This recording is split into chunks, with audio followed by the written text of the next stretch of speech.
et bienvenue dans notre deuxième édition des rencontres de Port-Laf, à Port-la-Forêt. Bienvenue dans les locaux de Finistère-Mervan, toujours à huis clos, puisque vous le savez, le contexte reste particulier, donc en attendant de pouvoir ouvrir aux professionnels et au grand public, car c'est bien l'objectif de ces rencontres initiées par Finistère-Mervan, permettre aux acteurs économiques locaux de pouvoir se rencontrer, échanger, partager sur leur savoir-faire et leur métier dans le domaine du nautisme et de la course au large. La course au large qui sera au cœur de nos discussions avec le Vendée Globe 2020. Nous nous étions quittés le 17 novembre dernier. 32 des 33 skippers engagés étaient encore en course. Ils ne sont plus que 27. Alors que s'est-il passé?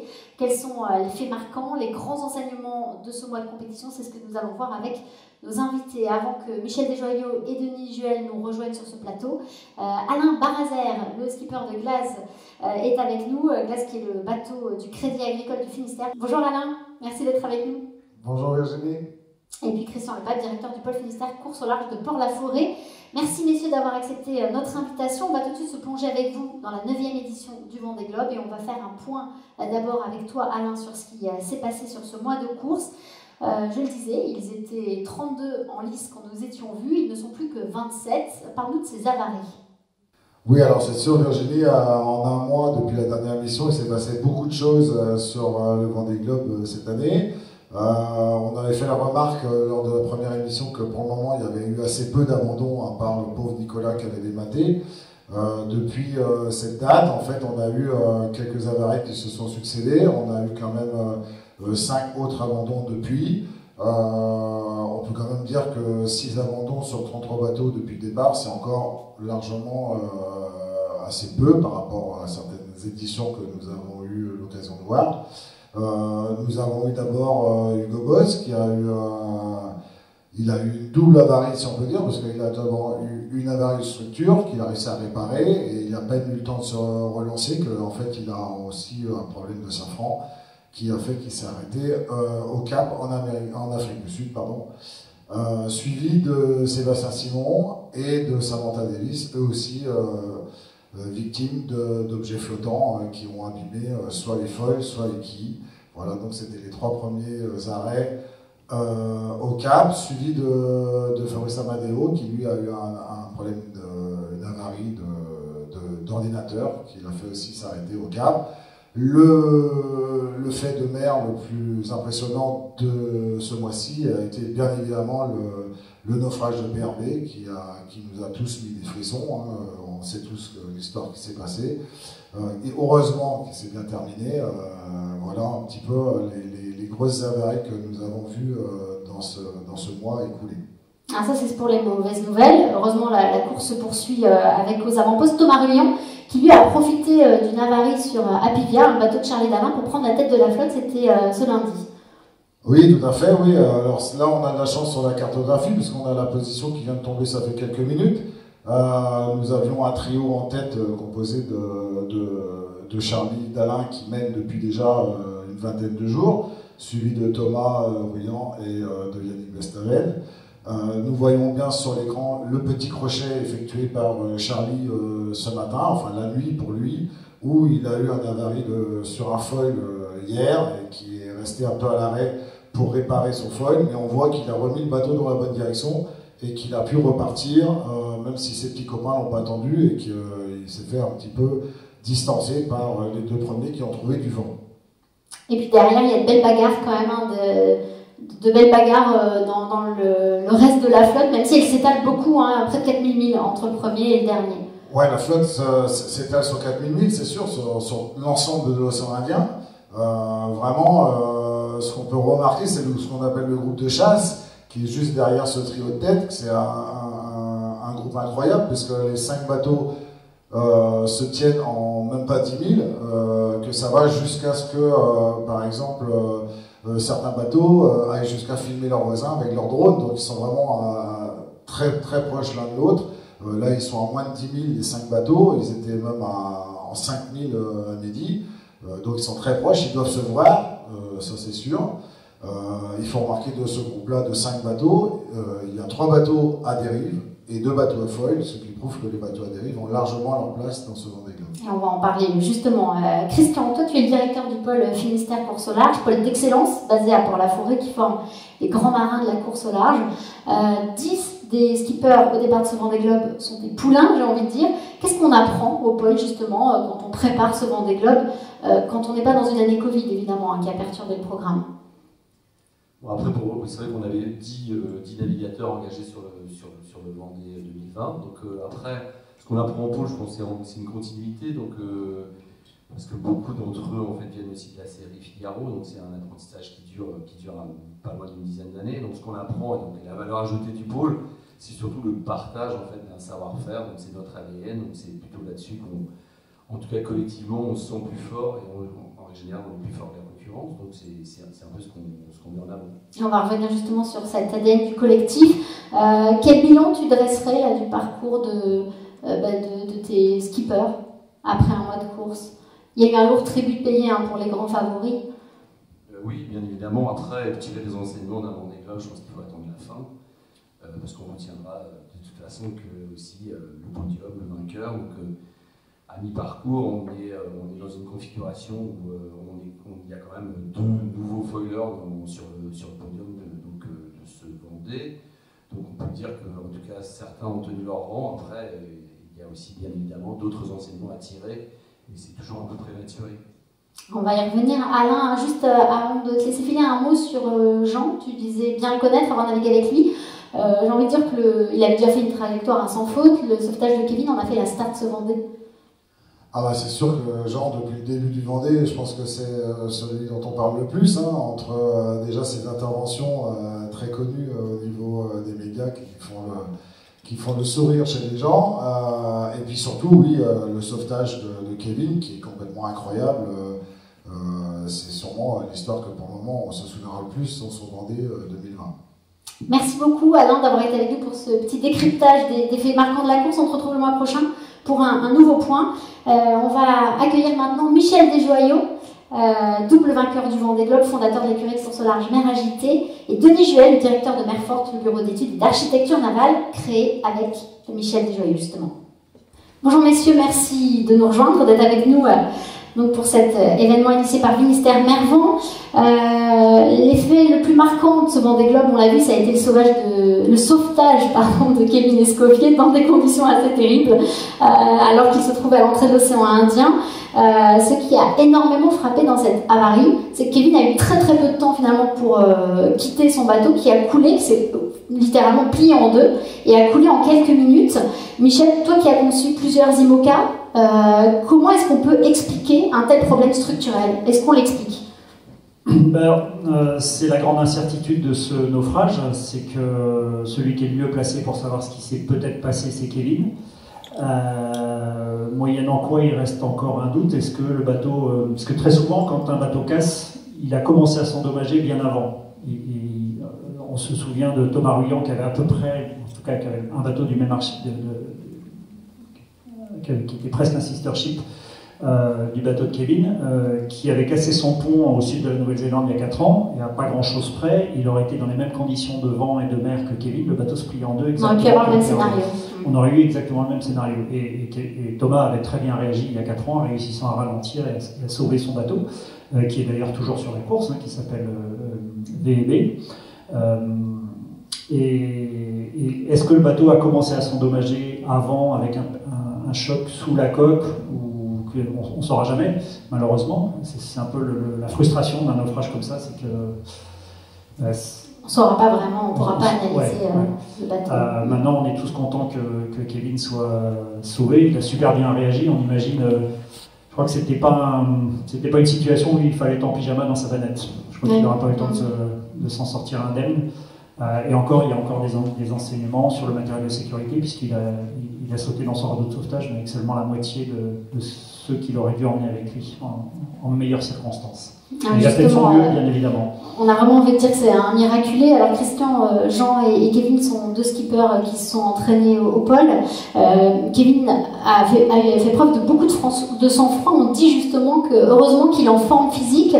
On a envie de te poser la question, comment le pôle en fait peut permettre à des skippers de se préparer à faire face à ce genre de situation? Est-ce que vous leur donnez des outils pour pouvoir réagir comme l'a fait Kevin dans ces circonstances?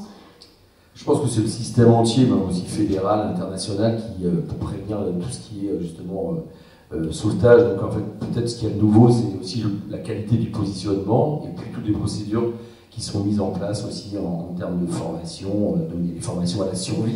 Mais c'est vrai qu'on oublie peut-être trop souvent, le Vendée Globe, Michel est là pour témoigner, c'est aussi quand même assurer prioritairement sa survie.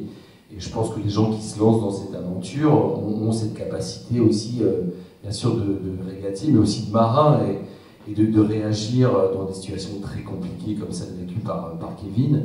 Je pense qu'en plus, ça se travaille pas vraiment.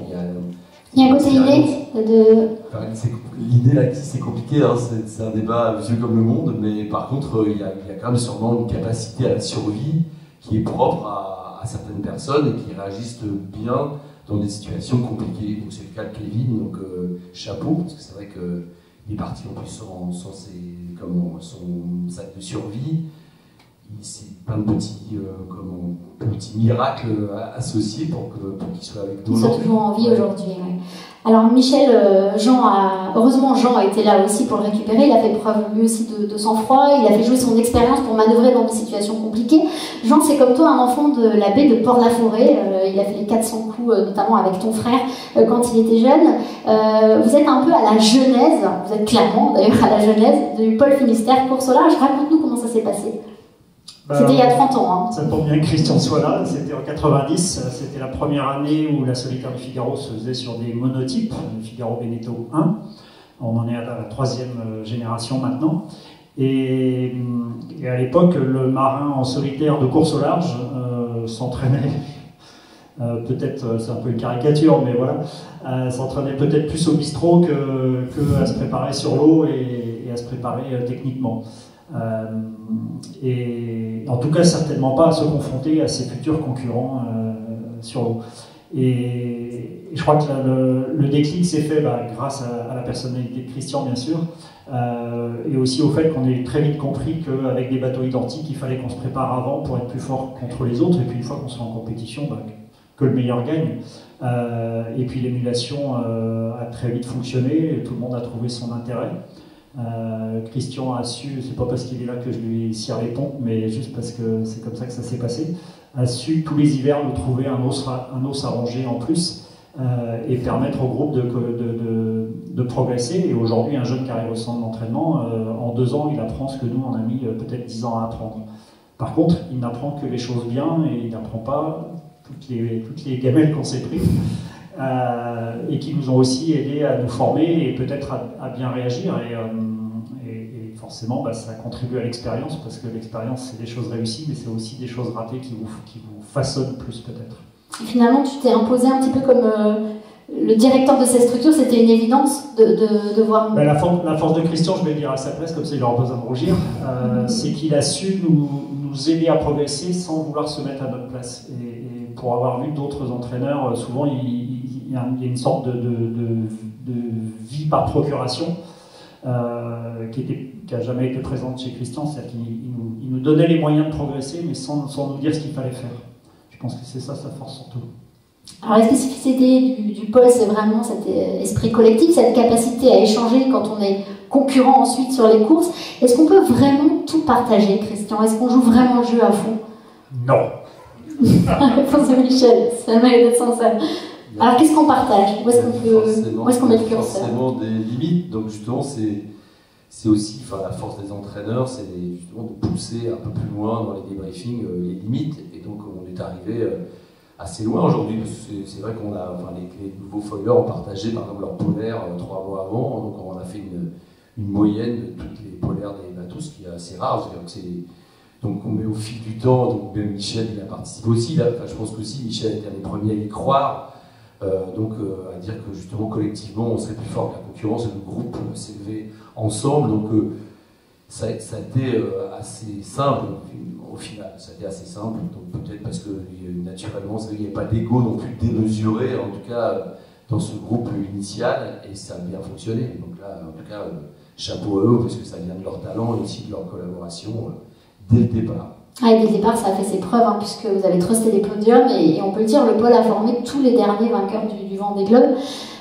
Michel, c'est en t'appuyant sur ce même principe qu'on réfléchit mieux à plusieurs que tu as décidé de créer ton écurie, Mer Agitée.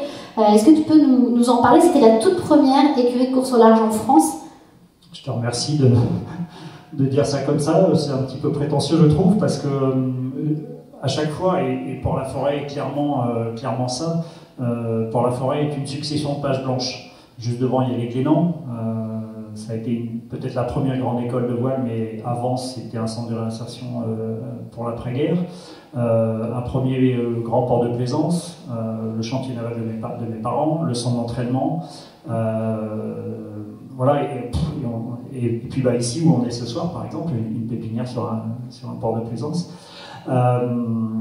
Et en fait, bah, créer Mer Agitée, c'était une suite logique. Je sortais du circuit Figaro, j'en avais fait 7 ans. 7 saisons complètes, et là je me suis dit, bah, si je passe pas à la vitesse supérieure, je vais rester faire du Figaro pendant 15-20 ans. Why not? Il y en a, ça leur va très bien. Moi je voulais un jouet plus gros, et puis ça s'est fait grâce à PRB, qui d'ailleurs continue aujourd'hui, hein, puisque avec un bel engagement dans le Vendée Globe. C'est le sponsor de Kevin, c'est le seul sponsor d'ailleurs qui a gagné 2 fois le Vendée Globe. Et puis, bah, il y a un moment, quand on veut vivre de sa passion, il faut se structurer, il faut s'entourer. Et ça paraissait naturel de créer cet outil d'accompagnement des projets. On n'est pas juste des sportifs, on n'est pas juste des ambassadeurs. Alors, on a besoin de plein de gens autour de nous pour travailler avec nous dans le même sens. Et la caisse à outils qui a été Mer Agitée à l'époque était logique pour nous. Avec 10 ans plus tard, le développement aussi avec Denis Juel, le bureau d'études Mer Forte, qui est devenu une vraie structure à part entière, complètement indépendante aujourd'hui de Mer Agitée. Est-ce que justement tu peux nous parler des spécificités de cette société, Denis? Tu es à la tête de cette société. Oui, bonsoir. Effectivement, une société qu'on a créée avec Michel il y a 11 ans, ce qu'on pourrait appeler une spin-off de Mer Agitée, avec un choix de prolonger et de professionnaliser la partie bureau d'études, architecture navale et développement des systèmes. Ce sur quoi on s'est spécialisé, c'est-à-dire on a l'habitude de dire que sur les bateaux de course, tout ce qui bouge, qui tourne, qui monte et qui descend, on arrive à bien les traiter avec le transfert de toute l'ingéniosité de la technologie que Michel a dans sa tête. Voilà, on a créé ce bureau d'études pour aussi s'ouvrir sur le monde du maritime plus largement, ce que l'on a, je pense, réussi à faire là, dans ces dernières années. Alors l'innovation est au cœur de votre ADN. Quels sont les projets les plus innovants que vous développez actuellement? Eh bien, en dehors de la course au large, justement, il y a déjà 5-6 ans, on a commencé à épauler et à être aux côtés des projets de propulsion vélique diverses et variées. Moi, je crois beaucoup au retour de la propulsion par le vent dans le transport de marchandises, le transport de passagers aussi. On travaille avec des bateaux comme Clemed 2, qui est un grand bateau un grand paquebot à voile. On travaille avec les Américains de Windstar Cruise aussi dans le maintien opérationnel de leur voilier. Et je pense que ça fait partie des évolutions intéressantes pour l'avenir. Alors il faut toujours être à la pointe de la technologie. Et quels sont les outils qui vous permettent, vous, d'être vraiment compétitif dans la mise en œuvre du composite, quand on revient dans la course au large? Quand on parle du composite, Michel parlait de la création du pôle, et puis avec Christian, moi j'ai participé au début de CDK, qui s'appelait d'ailleurs CDK Composite à l'origine. Et bon, j'ai suivi tous les outils, je viens plutôt de cet environnement-là, de la technologie, et c'est vrai que les partenariats que l'on avait initiés avec Michel sur les logiciels de calcul, de conception avec l'éditeur français d'Assosystème nous ont permis d'évoluer vers ces outils qui sont maintenant reconnus et indispensables dans tous les développements technologiques, et notamment dans le composite. Alors on va revenir aux premiers enseignements du Vendée Globe, et notamment, puisqu'on parle d'innovation, au foil, qui était encore l'attraction de ce Vendée Globe, qui devait être la star, j'ai envie de dire, de ce Vendée. On le disait tout à l'heure, il y a quand même 3 non-foilers dans le top 5, avec des foilers ont connu beaucoup d'avaries dans ce premier mois de compétition. Est-ce qu'il faut remettre pour autant en cause ces appendices, Michel? Je pense qu'il ne faut pas remettre en cause. Il y a des très bonnes choses. Et justement, si avant l'avarie de Charlie, les 2 premiers bateaux, et depuis quasiment 3 semaines, 1 mois, les 3 premiers, parce que jusqu'à l'abandon d'Hugo Boss, étaient des bateaux à foil, c'est parce qu'ils avaient ces foils-là qu'ils étaient à cette place-là. Maintenant, on voit que cette configuration de foil, pour le moment, a quelques limites. Et je pense que les équipes commencent déjà à réfléchir à la version 3 ou 4 de vers quel bateau il va falloir évoluer. On voit par exemple que l'Occitane marche pas mal. Il a des foils différents des 2 Verdier qui sont plus devant d'ailleurs. Elias, il est un peu loin au sein de la flotte, donc on a un peu de mal à juger. Et puis, pour moi, j'ai une petite déception, c'est que Arkea et Hugo Boss, qui sont les seuls à avoir des foils circulaires qui peuvent relever complètement, et donc sortir de l'eau, ne sont plus sur le terrain de jeu. Et je pense que les équipes sont déjà en train de se demander quel bateau il va falloir faire, quelle configuration il va falloir faire pour 2024. Mais certainement qu'il y aura des foils, parce que dans certaines configurations, c'est irrésistible, tout simplement. Et Christian, vous avez beaucoup travaillé aussi avec justement les foilers qui étaient annoncés comme les grands favoris. Tu partages l'idée de Michel qu'il ne faut pas remettre en cause ces appendices et ces bateaux-là? Pas du tout, non. Je pense que là aussi, c'est dans toute évolution, il y a des étapes. Donc là, on a vu, en tout cas, à l'entraînement, peut-être que c'est pas sur la durée, mais des performances qui étaient exceptionnelles de ces bateaux-là, de l'ordre de 4-5-2 par rapport aux foilers même 2015-2016. Et c'est vrai qu'il faut remettre aussi de l'humain dans tout ça, parce que je trouve peut-être parfois un peu injuste, un peu le procès qu'on fait à ces nouveaux foilers. Déjà, comme disait Michel, pendant presque la moitié de la course, il y a eu 2 foilers en tête, qui n'ont pas bénéficié de conditions exceptionnelles pour prouver leur capacité. Et puis après, il faut aussi saluer, je pense, la performance humaine des gens qui mènent ces machines-là, parce que c'est assez compliqué, ça demande de la nuance, de mettre le curseur aussi au bon endroit. Donc, et puis jusqu'à peu, en tout cas, il y en avait 2 sur 3 qui étaient dans le coup. Même dans le mauvais temps, en fait, je pense qu'ils ont fait, je crois, plus de 13 nœuds de moyenne. Dans la tempête, il y avait à 80 degrés du vent, il y avait entre 45 et 55 nœuds, ce qui est quand même pas mal, en fait. Donc, je pense que ça va évoluer, mais et en plus, on n'est pas à la fin du Vendée Globe, il faut attendre. Oui, justement, c'est ce que tu disais, Michel, on ne peut pas tirer des conclusions trop vite, il faut attendre la fin d'un Vendée Globe, et on est sûr que ce Vendée va être un formidable laboratoire pour la suite, à donner à l'évolution de ces foils. On parlait tout à l'heure du pôle qui a été créé avec justement cette volonté de mettre en commun toutes les connaissances, tout le savoir d'un point de vue sportif. Est-ce qu'on peut dire, Michel, que cet ADN du collectif existe aussi dans le domaine du nautisme et de l'industrie? C'est ce qu'on... En fait, au bout du Finistère, on a une chance incroyable. En français, c'est la fin de la terre, et en breton, c'est la tête de la terre. Et comme on est loin de tout, on est obligé de compter sur soi-même. Donc, compter sur les gens qui sont juste à côté de nous et de bosser ensemble. Et c'est ce qui se fait depuis longtemps ici, avec un écosystème qui, il ne faut pas non plus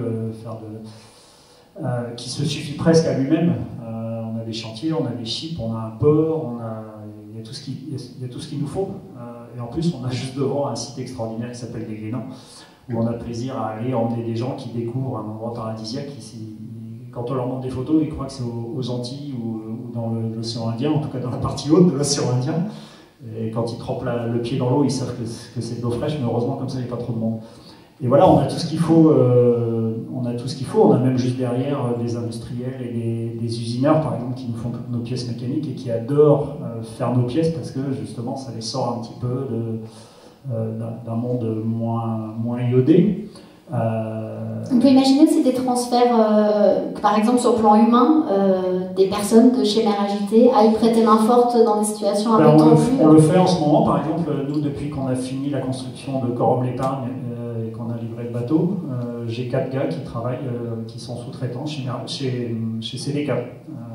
Je ne sais même pas d'ailleurs sur quel bateau ils travaillent, je ne peux pas le savoir. Mais voilà, et on se donne des coups de main, et c'est aussi comme ça que ça fonctionne. Et Denis, on peut retrouver aussi dans l'ingénierie, c'est justement cet esprit collectif dont parlait Michel au sein de Port-la-Forêt et de cet écosystème breton. Oui, je parlais tout à l'heure des logiciels de développement. Ils sont largement utilisés par les équipes autour de nous. Dans ces cas, les utilisent justement pour faire du composite sur les feuilles notamment. Je crois que, je suis même sûr, Merconcept est un de nos bons clients et avec lequel on échange beaucoup. Donc c'est assez extraordinaire, je trouve, comme disait Michel, on a beaucoup de choses ici, on intéresse du monde.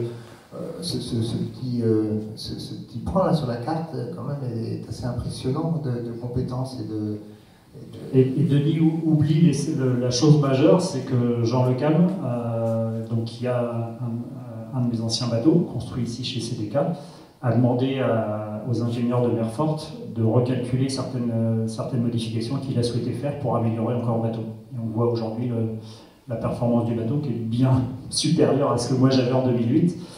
Ouais, qui fait que voilà, Jean est assez bluffant. Pourquoi voulez-vous qu'on aille... on a besoin d'aller chercher du monde ailleurs, et c'est ce que fait le centre d'entraînement avec les jeunes, justement. Si vous êtes si bon que ça, venez avec nous. Et on récupère pas mal de demandes de stages, ou même de jeunes ingénieurs qui cherchent du boulot et qui sont ravis de venir ici, même si c'est loin de tout, au moins ils savent qu'ils auront tout ce qu'il leur faut. Ouais, parce que c'est l'un des enjeux aussi, cette dynamique sur le plan de l'emploi, c'est être capable de proposer à des ingénieurs des postes hautement qualifiés. Oui, absolument. C'est intéressant de signaler que une des difficultés de la technologie ici, à la pointe de la Bretagne, c'est qu'il faut être vraiment passionné, comme tu dis Michel, par l'eau froide, pour venir attirer des ingénieurs, des jeunes, bien sûr intéressés par la course au large, mais c'est vraiment, il faut qu'ils viennent chercher quelque chose. Alors, ils viendront chercher ici aussi, chez Finistère Mervent, justement, un cocon, et puis une émulation, et puis travailler avec tout le monde. Et on reçoit énormément de CV, de plus en plus de CV d'ingénieurs qui viennent, un peu comme dans la Silicon Valley, là, de la technologie. La vallée des fous, on la surnomme ici, mais du coup, Denis, oui, tu disais que c'était aussi important et que c'était le rôle aussi du collectif Finistère Mervent. On le rappelle, hein, c'est vrai, c'est cette dynamique qui est née avec cette volonté vraiment d'accompagner le développement des entreprises, des filières du nautisme, de la course au large.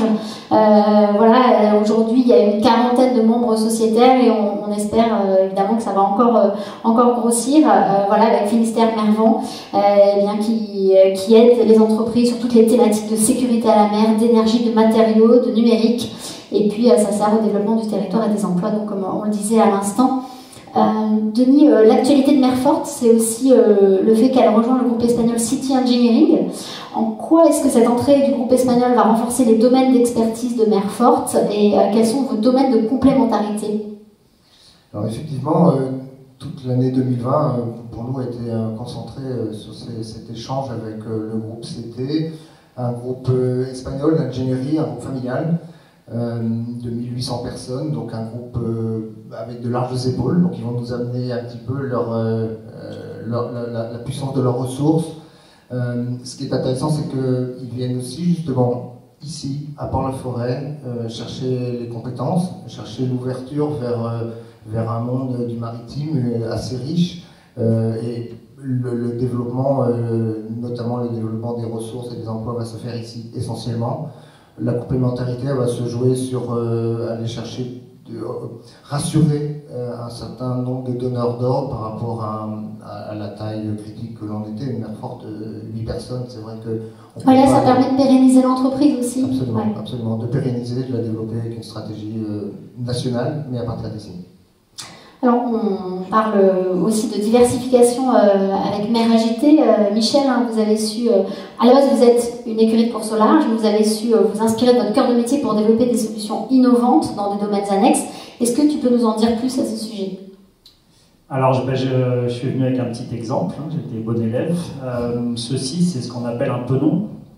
Dans une voile, c'est indispensable sur les voiles d'un bateau de course ou même d'un bateau de croisière, je ne saurais pas naviguer sans. C'est ce qui permet de visualiser l'écoulement de l'air autour d'un profil, une voile, une panne d'hélice, n'importe quoi. Sauf qu'au lieu d'avoir juste un petit brin de laine qu'on est obligé de regarder pour savoir si la voile est bien réglée, on a une donnée numérique qui est transmise sans fil et qui peut être exploitée soit juste visuellement, soit directement par un pilote automatique. Et notamment, on s'en sert comme démonstrateur sur notre catamaran, où le pilote automatique reproduit un réglage du bateau, de la trajectoire du bateau, par rapport aux données qui viennent de ces petits penants qui sont collés sur les voiles, comme un barreur humain le fait quand il est en régate. Et en fait, c'est un brevet qu'on a déposé en 2007. À l'époque, moi, je voulais faire le Vendée Globe, mon deuxième, en chaussons, c'est-à-dire à l'intérieur, parce que dehors il fait froid, on est mouillé, c'est inconfortable. Et puis la nuit, on ne voit pas ses voiles, donc on est obligé de sortir, de se reprendre des paquets de mer, on regarde avec une torche, on ne voit rien. Et donc ce système-là était là pour ça. Et en fait, on l'a breveté parce qu'on s'est rendu compte que ça pouvait avoir d'autres débouchés. Et on travaille notamment aujourd'hui avec EDF Renouvelables pour l'amélioration de l'exploitation des éoliennes. On a déjà plusieurs machines qui sont équipées avec ce système-là et les éoliennes sont contrôlées depuis leur centre de surveillance à côté de Béziers, avec amélioration du rendement, détection des pannes, détection du givre, détection de tout un tas de petites choses toutes bêtes.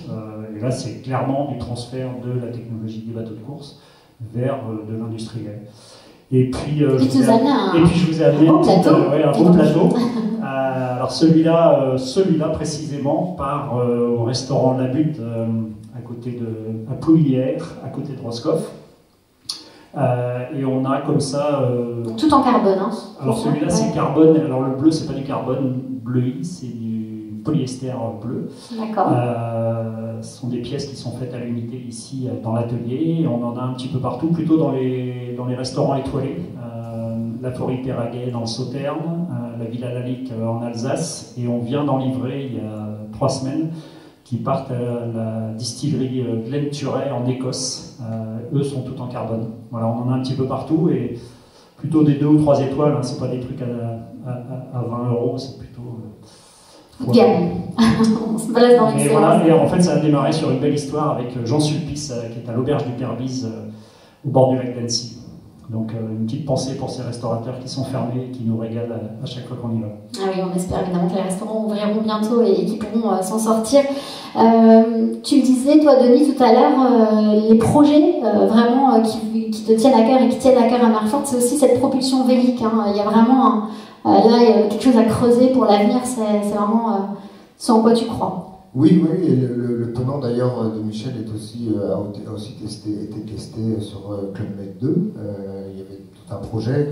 Ce petit outil, là, comme dit Michel, peut servir à de l'automatisation et ça va être un des problèmes de la propulsion vélique et du développement de la propulsion vélique, c'est l'automatisation. On ne pourra pas avoir des équipages aussi entraînés, aussi performants, aussi nombreux à gérer des surfaces de toile énormes. Mais il y a beaucoup de projets, ici particulièrement en Bretagne, de cabotage à la voile, entre Dornenay, Saint-Nazaire, tous ces projets-là. C'est très nombreux. Les projets à suivre de très près. Grain de Seille pour lequel... très beau projet, Grain de Seille, très beau chocolat. Dessiné et fabriqué les morceaux.